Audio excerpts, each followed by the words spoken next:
지난주 저희는 다윗과 사울을 비교하면서 살펴봤습니다. 사울 왕은 그 분노의 용광로를 끌어안고 산 사람입니다. 이걸 주체를 못하죠. 폭발시켜야 하죠. 비교의식 가운데에 내 편이 아니면 모두 적으로 돌리면서 분노하며 살았던 사람입니다. 반면에 그 모든 분노의 화살을 받으면서도 다윗은 복수하지 않았습니다. 오히려 억울함과 아픔을 그저 하나님 앞에서 다 쏟아냈습니다. 하나님께만 호소한 거죠. 사울은 사람을 바라보고 사람들을 적대적으로 여기고 사람들과 비교하면서 살았던 반면에 다윗은 하나님을 바라보며 살았습니다. 사울이 비교하고 사람들을 계속해서 적대적으로 대한 가장 큰 이유 중에 하나는 지난주 말씀에서 살펴본 것처럼 하나님을 신뢰하지 못했기 때문에 그렇습니다.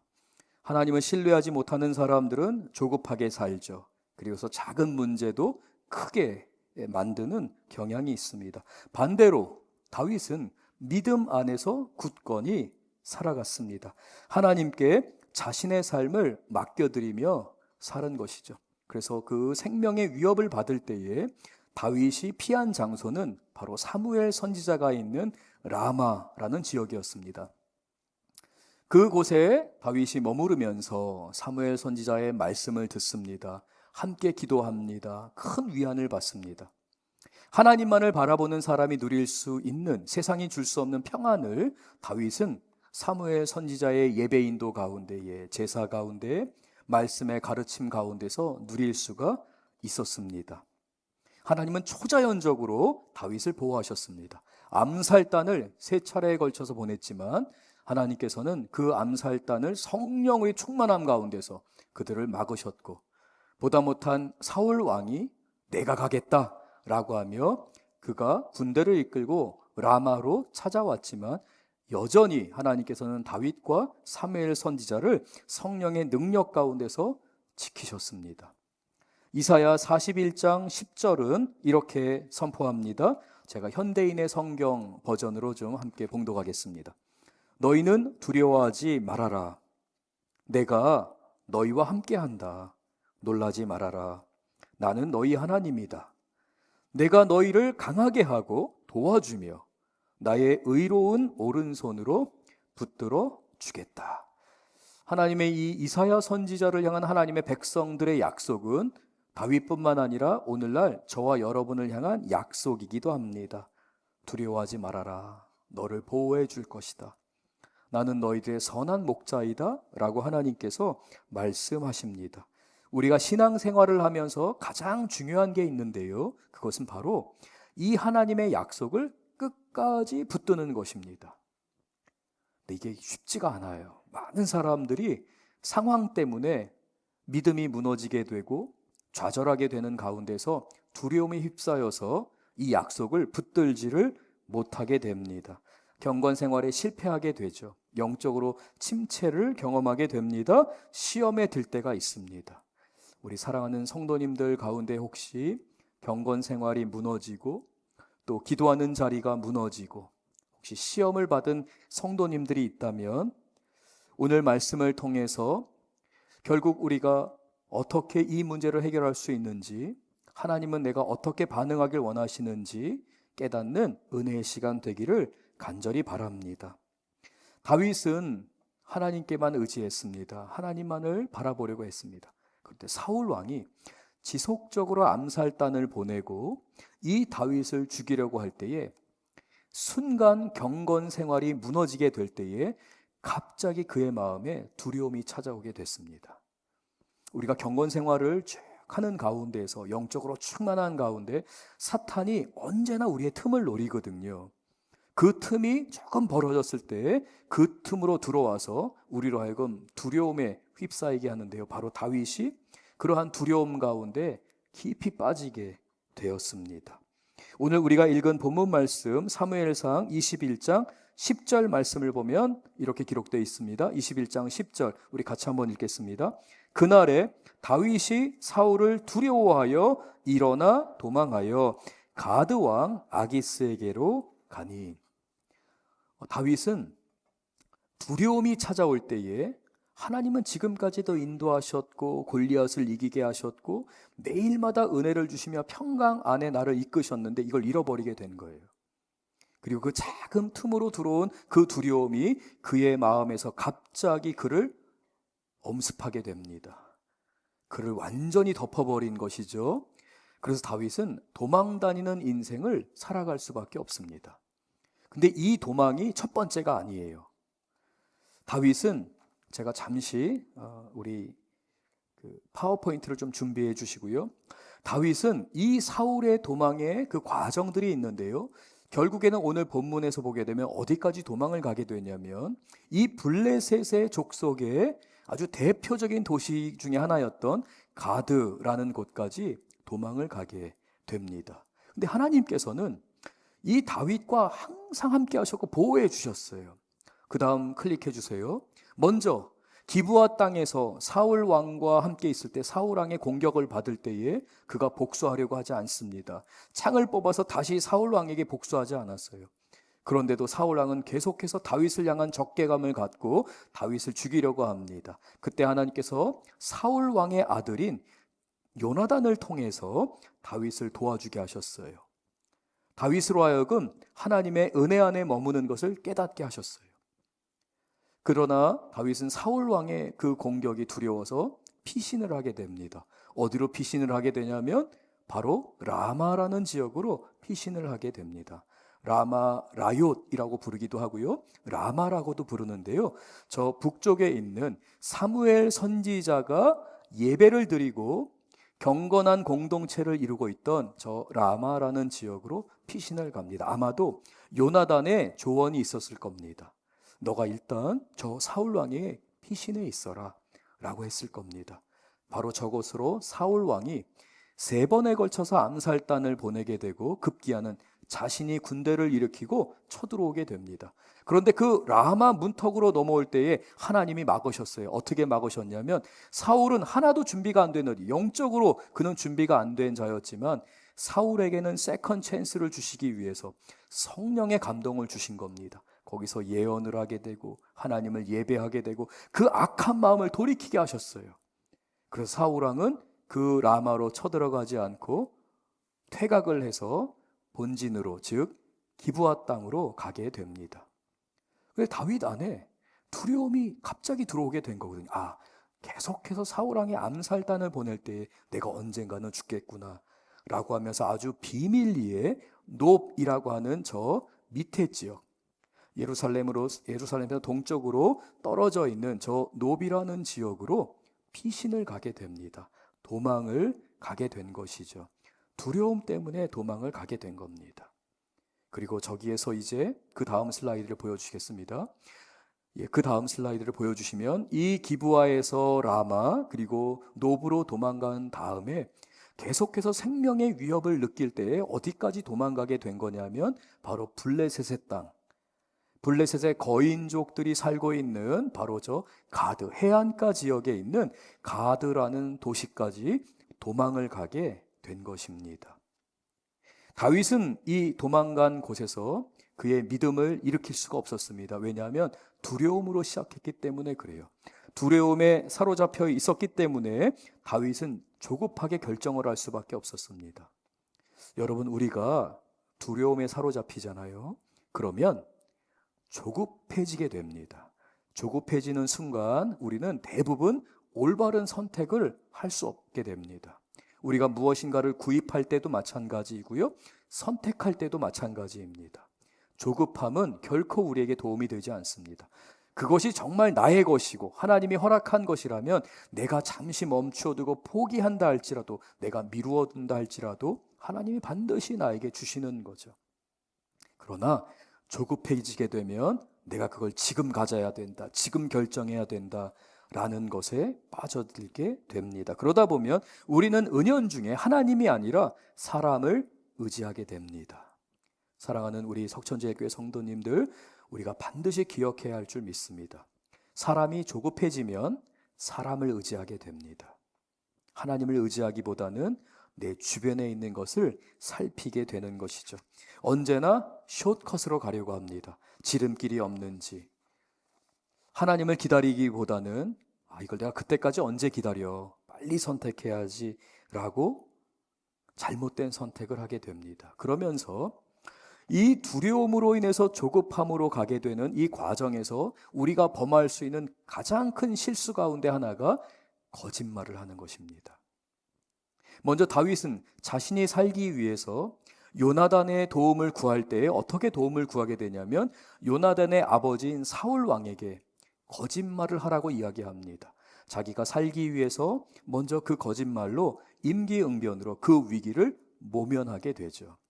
그런데 이 거짓말은 선의의 거짓말이라 할지라도 다윗이 이 거짓말을 잘못 사용하기 시작할 때에 불길처럼 계속해서 확장되고 불타오를 수밖에 없습니다. 말씀드렸던 그 노비라는 지역으로 도망을 갔을 때의 말씀입니다. 사무엘상 21장 1절을 제가 읽겠습니다. 사무엘상 21장 1절입니다. 다윗이 노베 가서 제사장 아히멜렉에게 이르니 아히멜렉이 떨며 다윗을 영접하여 그에게 이르되 어찌하여 내가 홀로 있고 함께하는 자가 아무도 없느냐 하니. 그러니까 제사장은 갑자기 다윗이 찾아온 것도 이상했습니다. 그리고 계속해서 들렸던 소문이 있죠. 사울 왕과 다윗 간의 관계에 있어서 갈등이 있다는 것이에요. 그리고 다윗은 군대의 장군이었습니다. 당연히 다윗이 어떠한 용무를 하거나 또는 방문을 하게 될 때에는 함께하는 군사들이 오기 마련이죠. 그러나 다윗이 홀로 찾아가게 된 것입니다. 그때 이제 다윗은 거짓말이 조금 더 확장돼서 그 위기를 모면하는 도구로 사용하게 되죠. 다윗은 거짓말을 하게 됩니다. 2절입니다. 제가 읽겠습니다. 다윗이 제사장 아히멜렉에게 이르되 왕이 내게 이를 명령하고 이르시기를 내가 너를 보내는 것과 내게 명령한 일은 아무것도 사람에게 알리지 말라. 그러니까 내가 여기 이렇게 방문한 건 사울 왕의 명령이라는 거예요. 그리고 비밀리에 내가 어떤 업무를 수행해야 되기 때문에 아무에게도 알리지 않고 어느 누구도 내가 동반하지 않고 홀로 왔다라고 하며 거짓말을 하게 됩니다. 그리고는 이 제사장에게 먹을 것을 달라고 하죠. 제사장 가정에 있는 음식들은 제사장만 먹어야 되는 것이지만 다윗 왕이 그 음식을 먹게 됩니다. 그리고 그의 보호를 받게 됩니다. 그리고 아히멜렉은 다윗을 위해 기도해 주게 됩니다. 다윗을 축복해 주게 됩니다. 그리고 다윗이 혹시 내가 쓸만한 무기가 없는지 물어봤을 때에 골리앗이 사용했던 칼을 넘겨주게 됩니다. 왜냐하면 제사장은 이 다윗이 하나님을 경외했고 하나님을 사랑했고 나라를 사랑하는 마음으로 충성된 종이었던 것을 알기 때문에 그 제사장은 할 수 있는 모든 것을 다해서 이 다윗을 도와주었습니다. 그러나 이 모든 과정을 몰래 보고 있던 간신배, 아주 사악한 사람이 한 명이 있었는데 사무엘상 21장 7절에 이렇게 기록되어 있습니다. 그날에 사울의 신하 한 사람이 여호와 앞에 머물러 있었는데 그는 도액이라 이름하는 에돔 사람이요 사울의 목자장이었더라. 도액이라는 간신배가 있었는데요, 이 사람은 에돔 사람으로서 사울 왕의 종이 되었습니다. 그러니까 그 사울 왕국의 관리인이 된 것이죠. 특별히 사울의 재산, 이 사울의 목장을 관리하는 관리인이었습니다. 공무원이기도 했습니다.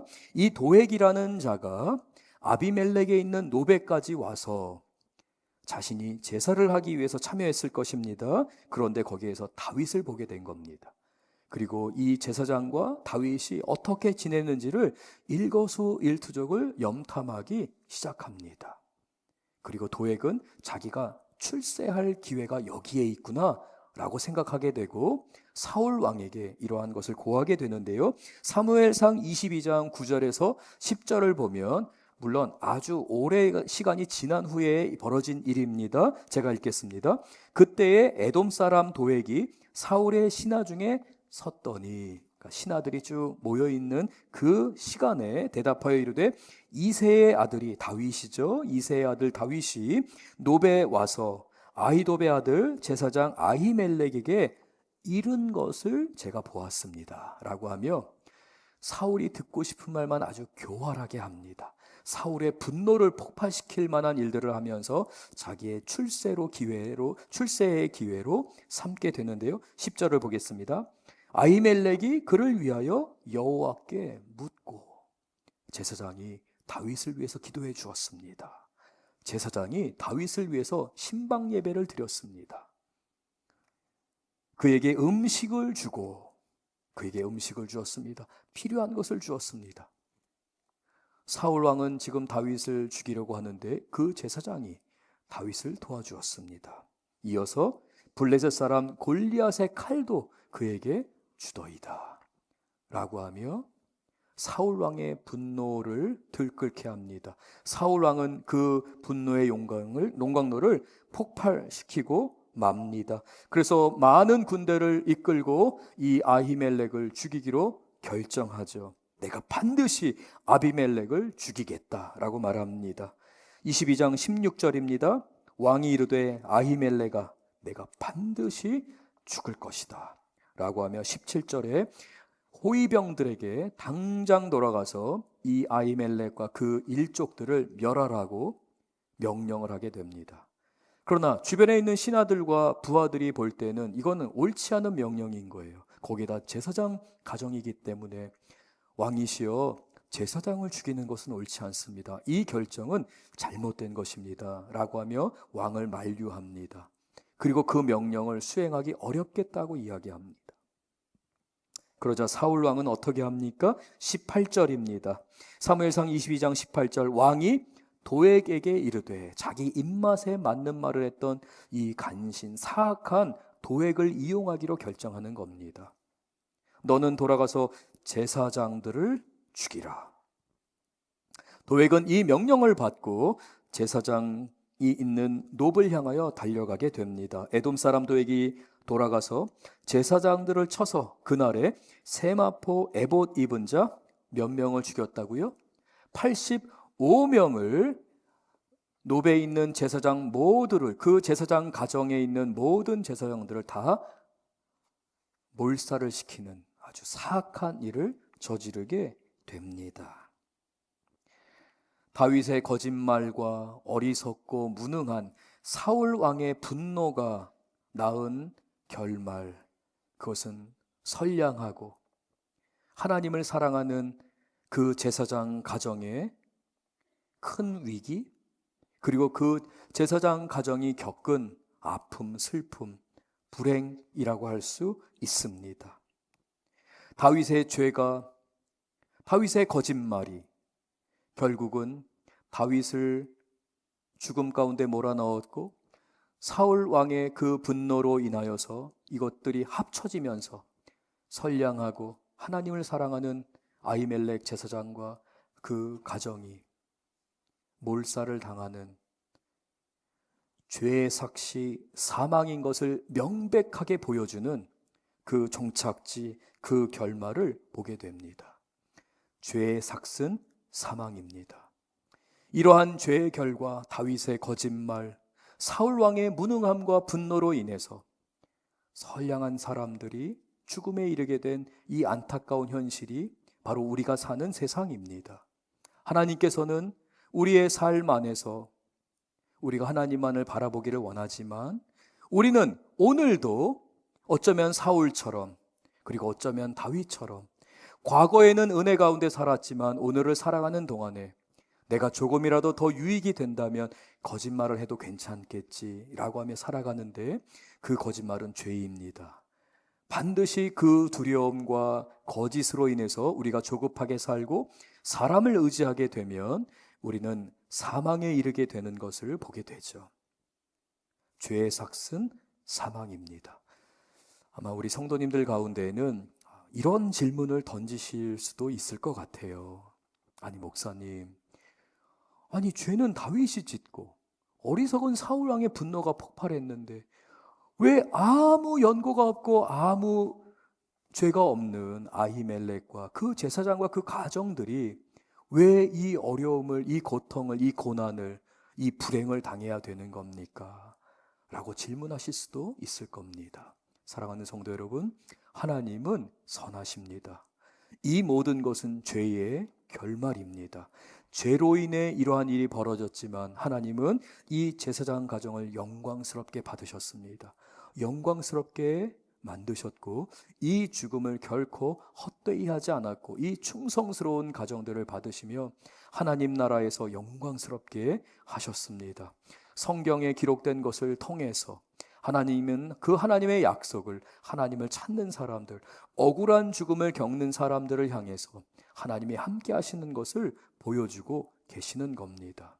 오늘 본문은 왜 하나님은 이런 억울한 일을 만드셨을까, 왜 가만두셨을까가 아니라 그만큼 인간의 죄악과 우리가 적당히 죄와 타협하는 것이 얼마나 심각한 것인지를 우리에게 보여주는 것입니다. 사랑하는 성도 여러분, 다윗은 이 두려움과 거짓으로 인해서 그 주변을 완전히 난장판으로 만들어 버렸어요. 도망다니는 인생, 그리고 그 도망다니는 인생으로 인해서 그가 거짓을 말함으로 인해서 그와 관련된 사람들이 고통당하는 현실을 만들어 버린 것이고, 이것이 저와 여러분의 모습이라고 할 수 있습니다. 우리 가정, 우리 교회, 우리가 겪고 있는 그 수많은 문제들의 그 모습은 바로 우리가 뿌려놓은 죄의 삭입니다. 죄의 삭은 죽임인 것을 기억하는 우리 성도님들 되실 줄 믿습니다. 이 죽음의 고통 안에서 하나님은 부활을 선포하십니다. 오직 하나님 안에 거하는 자는 이러한 죽음과 절망과 이러한 모든 불행 가운데서도 부활을 경험하게 됩니다. 하나님은 선하십니다. 하나님은 우리를 포기하지 않으십니다. 하나님은 다윗을 포기하지 않으셨습니다. 다윗이 어떤 사람입니까? 골리앗을 물리친 사람입니다. 위대한 일을 감당한 사람입니다. 하나님을 예배하는 대표적인 인물이었습니다. 그러나 그에게 조그마한 틈을 통해 두려움이 들어오기 시작할 때에 그의 삶이 두려움에 휩싸이게 되고 그는 자신의 생명을 보존하기 위해서 두려움을 내어쫓고 하나님을 바라보기보다는 자신이 할 수 있는 방법, 거짓말을 통해서 위기를 모면하려고 했던 것입니다. 그러나 하나님은 다윗이 그 두려움과 거짓말로 인해서 주변에 있는 사람들에게 불행을 가져다주고 자신의 인생조차도 인생의 깊은 나락으로 그 밑바닥까지 떨어진 상황 가운데에서 다윗에게 살아날 소망, 하나님 나라의 소망, 구원의 소망을 갖게 하시는데, 우리가 오늘 읽었던 본문 말씀 22장 1절 말씀을 우리 같이 한번 읽겠습니다. 사무엘상 22장 1절입니다. 같이 읽겠습니다. 그러므로 다윗이 그곳을 떠나 아둘람 굴로 도망하며 그의 형제와 아버지의 온 집이 듣고 그리로 내려가서 그에게 이를 얻고. 짧은 한 구절이지만 이 구절에는 아주 오랜 시간이 담겨 있습니다. 다윗은 그 아기스 왕에게서 도망가기 위해서 미친 척을 해야 했습니다. 침을 흘리고 그 침이 수염을 타고 흘러갑니다. 횡설수설합니다. 아기스 왕이 분노하죠. 저런 미친 자를, 저런 미치광이를 왜 나에게 데리고 왔느냐, 내가 저런 미친 짓까지 봐야 되느냐라고 할 정도로 다윗은 인생의 밑바닥을 칩니다. 모든 재산도 잃어버리고 명예도, 자신이 갖고 있는 모든 권리도 다 잃어버리게 됩니다. 그리고 수치를 당하죠. 모욕을 당합니다. 미친 자라는 모욕을 듣게 됩니다. 그러나 그는 살기 위해서 거기서 그렇게 있을 때 하나님이 다윗으로 하여금 그곳을 나와서 아둘람굴에 피신하게 만드십니다.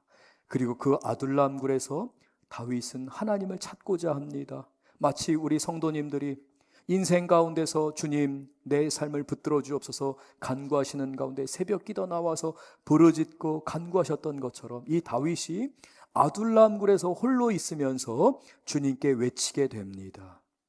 바로 그 다윗이 아둘람굴에서 있었던 일을 기록한 성경이 시편 27편과 34편인데요. 오늘은 시간 관계상 34편만 우리가 함께 읽겠습니다. 시편 34편 1절에 앞에 나오는 표제어는 이렇습니다. 다윗이 아비멜렉 앞에서 미친 채 하다가 쫓겨나서 지은 시이다 라고 하며 아둘람 굴에 머물러 있을 때에 다윗이 어떠한 경험을 했는지를 시편 34편을 통해 우리는 알 수 있는데요. 우리 1절 같이 한번 읽겠습니다. 내가 여호와를 송축하며 내 입술로 항상 주를 찬양하리다. 예배가 회복된 거예요. 두려움과 거짓 가운데서 도저히 헤어나올 수 없는 인생이었는데 이 아둘람굴에 하나님이 인도하시고 그곳에서 하나님의 이름을 부르고 찾으려고 할 때에 난 끝이구나. 하나님밖에는 안 계시구나. 내가 하나님밖에 없는 인생이구나 라고 하며 주님을 찬양할 때 그 찬양을 회복하셨다. 다윗의 예배를 회복해 주셨다라고 1절이 말합니다. 2절 또 같이 읽겠습니다. 내 영혼이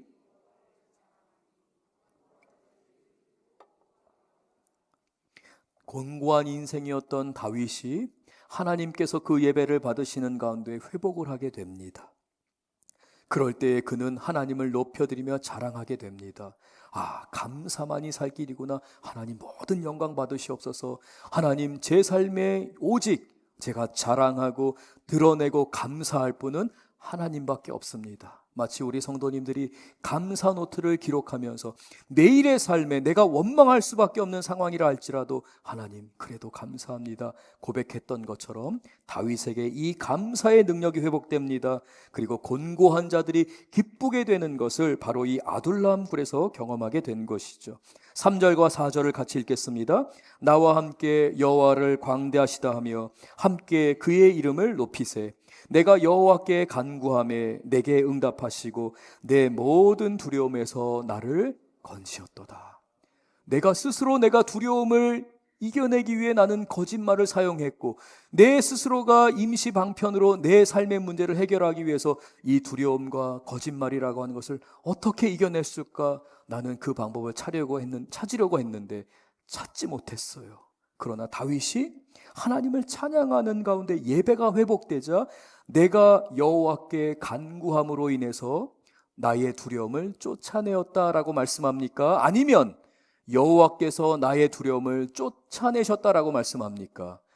여호와께서 쫓아내셨느니라 말씀합니다. 사랑하는 성도 여러분, 두려움과 거짓을 우리가 다루기가 쉽지 않습니다. 그래서 간구해야 됩니다. 그래서 기도하셔야 됩니다. 하나님을 경험하실 때 감사로 주님을 자랑하고 주님 앞에 찬양하며 고백하며 나아갈 때에 두려움을 누가 쫓아내 주세요? 예수님이 쫓아내 주세요. 하나님이 쫓아내 주십니다. 계속해서 말씀을 보겠습니다. 5절과 6절 또 같이 읽겠습니다. 그들이 주를 앙망하고 광채를 내었으니 그들의 얼굴은 부끄럽지 아니하리로다. 이 곤고한 자가 부르짖음에 여호와께서 들으시고 그의 모든 환난에서 구원하셨도다. 5절을 우리가 주목해 봐야 합니다. 다윗은 두려움에 사로잡혀 있었습니다. 우리 성도님들 두려움 가운데 있는 사람들 얼굴 보셨을 거예요. 그리고 여러분이 두려움 가운데 있을 때 한번 거울을 보신 적이 있을 겁니다. 어둡죠. 죽음의 그림자가 있습니다. 거짓말을 할 때 나의 이 거짓말이 들키면 어떻게 하나 라고 하며 그 두려움 가운데 있고 거짓말이 또 다른 거짓말을 낳을 때에 그 사람의 얼굴에는 죽음의 그림자가 가득할 수밖에 없어요. 다윗이 그러한 사람이었습니다. 거짓말과 두려움과 수치로 가득한 인생이었어요. 그런데 오늘 5절 뭐라고 말합니까? 그들이 주를 앙망하고 무엇을 내었다고 말해요? 광채를 내었으니 내 안에 있는 두려움이 사라지게 됩니다. 하나님이 그 두려움을 물리치게 하시며 다윗 내가 너를 보호한다. 내가 너와 함께하노라. 너의 수치와 두려움이 다 발각되고 드러난다 할지라도 걱정하지 말아라. 다윗에게 평강이 찾아옵니다. 내가 모든 것을 다 잃어버렸는데 내가 이제 무엇을 두려워하랴? 내가 하나님만 바라보겠노라 라고 할 때 그의 얼굴빛이 하나님의 광채를 나타내는 얼굴빛으로 하나님이 바꾸신 것을 봅니다. 6절은 계속 말합니다. 이 곤고한 자가 부르짖음에 여호와께서 들으시고 그를 모든 환난에서 구원하셨도다. 하나님 나를 구원하실 줄 믿습니다. 사랑하는 성도 여러분, 우리 성도님들의 부끄럽거나 남들에게 고백하지 못하는 과거가 무엇이 있습니까? 여러분들이 실패하거나 내가 이거는 아무에게도 말하지 않을 거야 라고 하는 여러분이 너무나도 수치스럽게 여기거나 다른 사람들에게 고백하지 않는 그 무엇이 있으시다면 주님께 기도하십시오. 주님이 구원해 주십니다. 하나님은 여러분의 얼굴에 죽음의 그림자가 있는 것을 원하시지 않습니다. 때로는 하나님이 여러분을 자유케 하시고 회복하기 위해서 여러분의 마음의 문을 열고 수치와 두려움과 거짓과 그 모든 것을 고백하게 하실 때도 있습니다. 그래도 하나님이 여러분을 향한 계획은 죽음과 절망이 아니라 구원과 생명인 것을 기억하면서 담대하십시오. 하나님이 여러분을 붙들어 주시리라 믿습니다. 그럴 때야 비로소 다윗은 이 아둘람굴에서 내 인생이 나만 홀로 있는 게 아니구나 깨닫게 되며 7절을 고백하는데요. 우리 7절 같이 한번 읽겠습니다. 여호와의 천사가 주를 경외하는 자를 둘러 진치고 그들을 건지시는도다. 내 인생이 하나님의 천군과 천사가 보호하시는구나. 내가 두려움 가운데 있고 거짓말을 해야지만 내가 살 수 있다고 착각했는데 보니까 이게 아니구나. 내가 예배가 회복되고 하나님과의 관계가 회복되고 그 하나님의 선하심과 인자하심을 맛보아 알게 된 이 순간 내가 깨닫는 것은 하나님의 천사가, 하나님의 천군 천사가 나를 지키시며 나를 둘러서 진치며 나의 가정과 나의 일터를 지키시고 계시는구나 깨닫고 고백하게 되는 것입니다. 다윗은 실패한 인생이었습니다. 성공한 사람이었는데 가장 실패한 인생의 나락으로 떨어졌습니다. 그러나 하나님은 포기하지 아니하시고 그 다윗을, 그 미친 짓을 하고 있는 다윗, 그래야지만 살아갈 수 있는 다윗을 아둘람 굴로 이끄셨습니다. 그리고 그 굴 안에서 아주 오랜 시간 동안 다윗으로 하여금 외로움과 씨름하게 하셨고 하나님을 향한 예배가 회복되게 인도해 주셨습니다. 거기에서 다윗은 하나님의 상처 입은 치유자로 거듭나게 됩니다. 우연히 한두 사람이 다윗이 있는 것을 알게 됩니다. 가족에게 그 소식을 알렸습니다. 22장 1절 말씀을 보면 다윗이 아둘람굴에 있는 동안에 가족들이 방문하게 됩니다. 우리 2절 말씀 한 번 더 읽겠습니다. 사무엘상 22장 2절 같이 한번 읽겠습니다. 사무엘상 22장 2절입니다. 환난 당한 모든 자와 빚진 모든 자와 마음이 원통한 자가 다 그에게로 모였고 그는 그들의 우두머리가 되었는데 그와 함께한 자가 400명 가량이었더라. 소문이 났어요. 다윗이 지금 아둘람굴에 있다는 겁니다. 그런데 그 다윗, 환난을 당했던 다윗, 너무 많은 빚을 지고 모든 재산을 잃어버린 이 다윗, 실패한 인생 다윗, 그가 지금 회복됐고 그의 입술에서 찬양이 나오고 하나님을 자랑하고 이러한 소문이 듭니다. 그러자 실패했던 사람들, 환난당한 사람들, 모든 재산을 잃어버린 사람들, 그리고 마음의 원통함이 가득한 사람들이 다윗에게로 몰려듭니다. 왜 하필이면 나에게 이런 사람들이 꼬일까? 라고 할 정도로 실패자들만 400명이 모이게 된 겁니다. 그러나 사랑하는 성도 여러분, 지금 다윗이 어떻게 거듭났습니까? 하나님이 다윗을 포기하지 않고 어떤 사람으로 만드셨습니까? 상처 입은 치유자로 만드신 거예요. 그래서 이 상처 입은 사람들이 다윗에게 왔을 때 그들의 상처를 안아주고 감싸줌으로 인해서 이 실패자들은 다윗의 400명의 용사가 됩니다. 그래서 나중에 다윗이 전쟁을 할 때, 나라를 세울 때 이 철저하게 실패했던 인생들이 용사가 되어서 이스라엘의 기틀을 다지는 기초가 되었습니다. 하나님의 능력입니다. 하나님의 계획입니다. 하나님의 구원의 역사입니다. 사랑하는 성도 여러분, 저와 여러분이 주님 앞에서 이렇게 쓰임받기를 원합니다. 그러므로 우리는 인정해야 합니다. 하나님, 저는 언제든지 다윗처럼 무너질 수 있습니다. 저는 연약한 자입니다. 하나님, 오직 하나님만이 선하십니다. 주님, 불쌍히 여기셔서 저의 상처, 저의 아픔, 저의 실패를 이기게 하시고 상처 입은 치유자 되게 하여 주옵소서. 간구하는 우리 귀한 성도님들 되실 줄 믿습니다. 제가 준비한 영상이 있는데요, 우리 잠시 보고 함께 말씀을 계속 나누며 말씀을 마치도록 하겠습니다.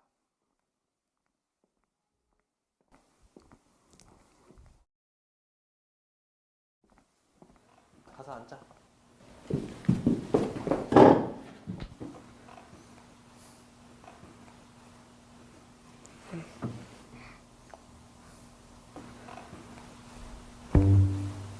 너 이름이 뭐니?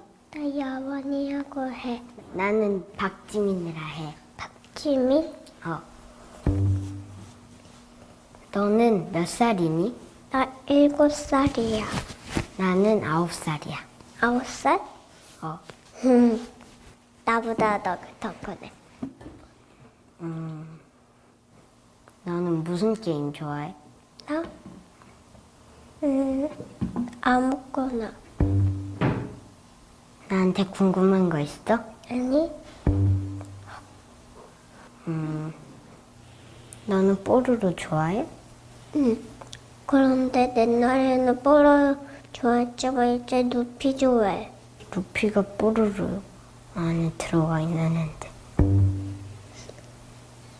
오빠, 응? 뽀로로 좋아해? 가끔씩은 봐. 보통 남자들은 피카츄 같은 거 좋아하잖아. 나는 피카츄 별로 좋아하진 않아. 너는? 나도 피카츄 별로야. 넌 카메라가 무서워? 응? 카메라. 아니? 나도 안 무서워. 너는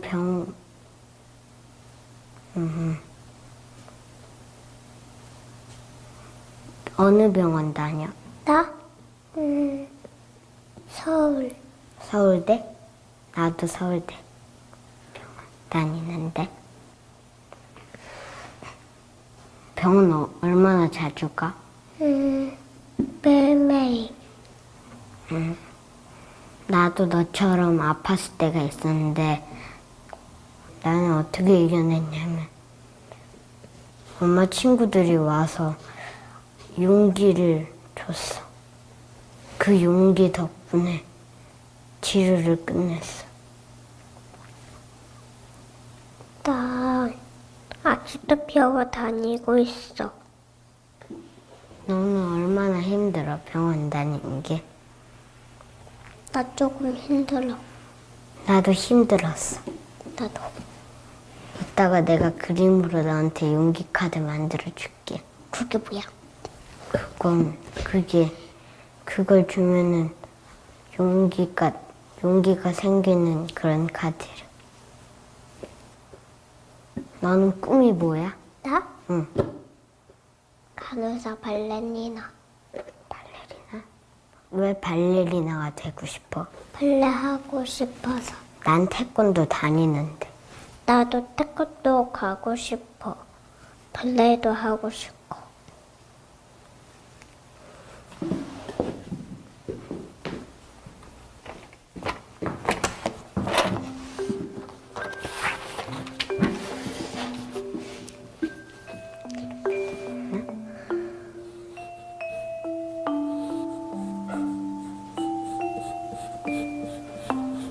똑같이 안 그래도 실명해야지만.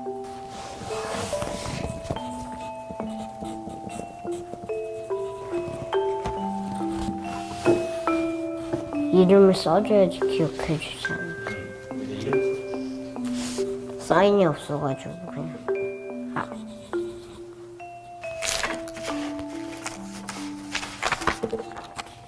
나도 너랑 비슷한 상황을 겪었고 나도 용기를 받아서 이겨낸 거니까 너한테도 용기를 줄게. 고마워. 응. 내 이렇게 항상 그런데. 응?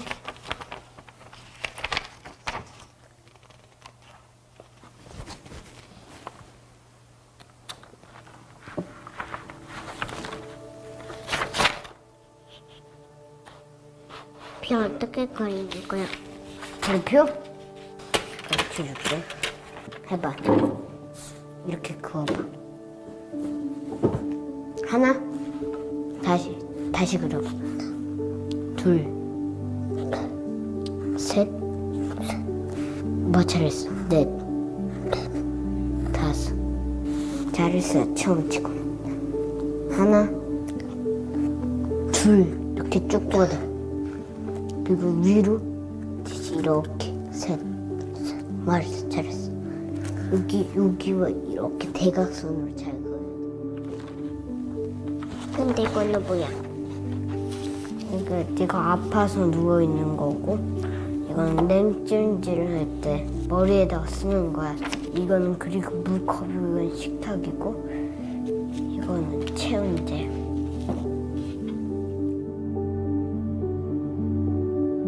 너는 꿈이 뭐야? 나? 응. 간호사 발레리나. 나는 3개나 있어. 축구선수, 의사, 가수. 왜 의사 되고 싶어, 오빠는? 다른 사람 치료해주고 싶어서. 나도 옛날에 아팠으니까. 네, 여기까지 나는 아픈 거를 보도록 치료해. 하겠습니다. 두 아이는 소아암을 이겨낸 아이들입니다. 왜 이 세상에는 이러한 고통이 있을까, 이러한 아픔이 있을까? 사실 우리가 그 해답을 다 알 수는 없어요. 성경은 우리의 죄로 인해서 세상이 사망에 들어왔다라고 말합니다. 하나님께서는 저와 여러분은 세상의 소금과 빛이 되기를 원하세요. 그리고 먼저 예수님이 그 본을 보여주셨어요. 상처 입은 치유자가 되어야 합니다. 먼저 경험한 그 남자아이가 2살 어린 동생에게 넌 할 수 있어, 이겨낼 수 있어, 힘내 라고 말해준 것처럼 그 다윗이 그 인생의 그 철저한 실패를 경험한 후에 하나님의 회복을 경험하고 그로 인해서 상처 입은 치유자가 되고 실패자들을 용사로 만들고 그 용사들이 그 나라의 기틀을 다지게 했던 것처럼 우리 석천제일교회와 우리 성도님들은 그 삶의 현장에서 하나님을 바라보셔야 됩니다. 고난과 상처 가운데서 실패 가운데서 상처 입은 치유자로서 사람들을 세우는 주님의 귀한 손과 발이 될 줄로 믿습니다. 너희 중에 누구든지 지혜가 부족하거든 모든 사람에게 후히 주시고 꾸짖지 아니하시는 하나님께 구하라. 그리하면 주시리라. 우리가 주님의 은혜를 구하기를 원합니다. 지혜를 구하기를 원합니다. 능력을 구하기를 원합니다. 이 시간 다 같이 일어나셔서 함께 주님 앞에 믿음의 결단으로 찬양하도록 하겠습니다.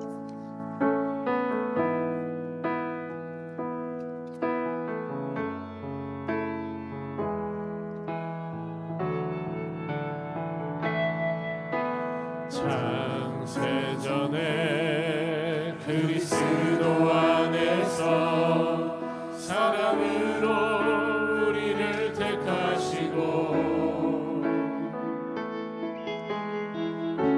주님의 그 사랑 안에서 거룩하고 의미 없게 하셨네.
원합니다. 사랑하는 성도 여러분, 우리가 이 시간 함께 기도하기를 원합니다. 우리가 주님 앞에 간구하기를 원합니다. 다윗처럼 주님 앞에 쓰임받기를 원합니다. 죄의 삭은 사망입니다. 우리 주 예수 그리스도께서 십자가에 달려 죽으심으로 인하여서 우리가 사함을 얻었습니다. 하나님의 자녀가 되었습니다. 그러므로 우리는 세상을 향하여 나아가는 상처 입은 치유자, 오늘도 나의 십자가를 지고 주님을 따르는 주님의 제자들임을 기억해야 할 줄 믿습니다. 우리 다 같이 부르짖으며 우리의 삶을 위해, 우리의 자녀와 가정을 위해, 교회를 위해 다 함께 간절히 부르짖으며 기도하겠습니다. 주여, 주여. 하나님 아버지, 주님의 자녀들 주님께 외치고 기도하는 가정을 응답하여 주시옵소서. 간절한 기도와 불쌍한 하나님 기도하옵소서. 예배가 우리에게 하나님의 은혜를 사모하는 우리 성도들의 간구와 기도 가운데 역사하여 주시옵소서. 주님이 얼마나 주님을 믿습니다. 주님의 그 심령을 강건하게 하시며 붙들어 주실 줄 믿습니다. 하나님이 천군과 천사로 지키심을 위하여 감사합니다. 우리의 인생을 지키시고 우리 성도님의 삶을 주님이 역사하셔서 우리의 인생 가운데 찾아가시고 두려워하지 말게 하여 주옵소서. 사랑과 은혜가 많으신 하나님 아버지, 하나님의 귀한 자녀들, 우리 귀한 성도님들을 위해서 기도합니다. 하나님, 두려워하지 않게 하여 주시옵소서. 조급해지지 않게 하여 주시옵소서. 인간의 방법이 아니라 하나님을 기다리게 하시며 주님을 의지하게 하여 주시옵소서. 사람을 두려워하지 않게 하시고 세상의 시선이 아니라 주님의 시선을 보면서 주님 앞에 간구하게 하여 주시옵소서. 주님 친히 말씀하여 주시고 두려워하지 말라, 내가 너와 함께하노라. 천군과 천사가 보호하시고 지키시는 것을 볼 수 있도록 하나님 영안이 열리게 하여 주시고 주님을 의지하는 귀한 성도님들, 우리 하나님께서 상처 입은 치유자로서 사용하여 주시옵소서. 예수님 이름으로 기도드렸습니다. 아멘.